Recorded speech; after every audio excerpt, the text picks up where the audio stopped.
अपने पिता की मृत्यु से दुखी एक युवक महात्मा बुद्ध के पास आया और बोला, महात्मा जी, मैं अपने पिता की आत्मा को शांति दिलाने आया हूँ ताकि उन्हें स्वर्ग की प्राप्ति हो।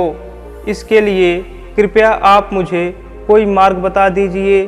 युवक की बात सुनकर बुद्ध ने उसे एक कलश में पिता की अस्थियां और दूसरे कलश में पत्थर और घी भरकर लाने को कहा। जब युवक दोनों कलश ले आया तो बुद्ध ने उसे फिर कहा, दोनों कलश को पानी में इस तरह रखवाओ कि वे पानी के मुहाने तक डूब जाएं। और फिर पुरोहितों के मंत्र पढ़ने के दौरान दोनों कलश को पानी में ही हथौड़ी से ठोकर मारने के बाद जो होगा कृपया आकर मुझे बताइएगा। युवक बोला, जैसी आपकी आज्ञा महात्मा जी।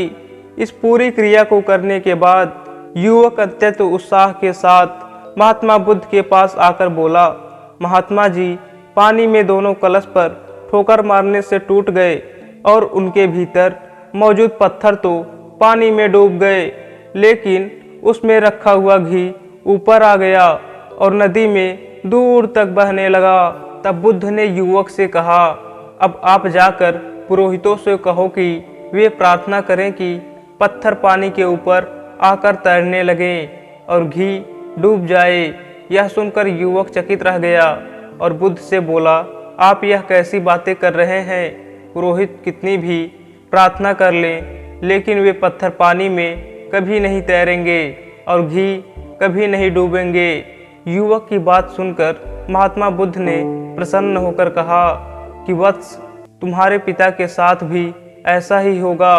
यदि वे अपने जीवन में शुभ और सत्कर्म कार्य किए होंगे तो उनकी आत्मा को स्वर्ग की प्राप्ति होगी, और यदि वे अपने जीवन में पाप और अन्याय किए होंगे तो उनकी आत्मा नरक में जाएगी।